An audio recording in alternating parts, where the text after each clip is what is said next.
बिस्मिल्लाहिर्रहमानिर्रहीम अस्सलाम वालेकुम। यार बहुत सारे दोस्त ने टेंशन ਦੀਆਂ ਦਵਾਈਆਂ ਖਾਂਦੇ ਨੇ ਤੇ ਬੜੇ ਬਹੁਤ ਜ਼ਿਆਦਾ।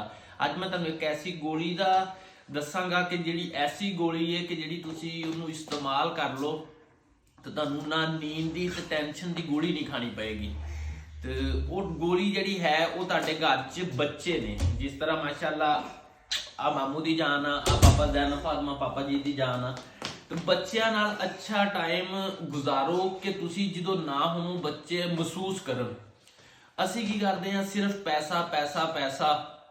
ਜਦੋਂ ਘਰ ਆਉਂਦੇ ਆ ਤਾਂ ਉਹ ਸਾਡਾ ਬੱਚਿਆਂ ਵਾਸਤੇ ਫੋਕਸ ਹੀ ਨਹੀਂ ਹੁੰਦਾ, ਉਹਨਾਂ ਵਾਸਤੇ ਟਾਈਮ ਹੀ ਨਹੀਂ ਹੁੰਦਾ, ਜਿਹਦੀ ਵਜ੍ਹਾ ਤੋਂ ਕੀ ਹੁੰਦਾ ਹੈ ਕਿ ਸਾਨੂੰ ਨੀਂਦ ਸਹੀ ਨਹੀਂ ਆਉਂਦੀ, ਗੁੱਸਾ ਬਹੁਤ ਆਉਂਦਾ ਹੈ, ਚਿੜਚਿੜਾਪਨ ਬਹੁਤ ਜ਼ਿਆਦਾ ਹੈ। ਤੇ ਲਿਹਾਜ਼ਾ ਸਾਨੂੰ ਚਾਹੀਦਾ ਹੈ ਕਿ ਆਪਣੇ ਬੱਚਿਆਂ ਦੇ ਵਿੱਚ ਅੱਛਾ ਟਾਈਮ ਸਪੈਂਡ ਕਰੀਏ, ਉਹਨਾਂ ਦੀ ਅੱਛੀ ਤਰਬੀਅਤ ਕਰੀਏ। ਤਰਬੀਅਤ ਦਾ ਮਤਲਬ ਆ ਹੀ ਹੈ ਕਿ ਤੁਸੀਂ ਉਹਨਾਂ ਆਪਣਾ ਅਖਲਾਕ, ਆਪਣਾ ਰਹਿਣ ਸਹਿਣ, ਬੋਲਣ ਚੱਲਣ ਸਭ ਕੁਝ ਤੁਹਾਡੇ ਵੱਲ ਦੇਖ ਕੇ ਤੁਹਾਡੇ ਬੱਚਿਆਂ ਦਾ, ਜਿਵੇਂ ਮਾਸ਼ਾਅੱਲਾ ਜ਼ੈਨਬ ਫਾਤਮਾ ਵਾ ਅਬਦੁਲ ਹਾਦੀ, ਤੇ ਇਹ ਕੀ ਹੈ ਜੀ, ਨਮਾਜ਼ ਨਾ ਪੜੀਏ ਤਾਂ ਟਾਈਮ ਹੋ ਜਾਏਗਾ। ਅਕਸਰ ਈਸ਼ਾ ਦੀ ਨਮਾਜ਼ ਟਾਈਮ ਮੈਂ ਘਰ ਹੁੰਨਾ, ਬਾਕੀ ਤੇ ਨਹੀਂ, ਤੇ ਉਦੋਂ ਕਹਿਣਗੇ ਪਾਪਾ ਜੀ ਜਮਾਤ ਲੰਘ ਜਾਣੀ ਹੈ, ਨਮਾਜ਼ ਪੜਨ ਚੱਲੀਏ।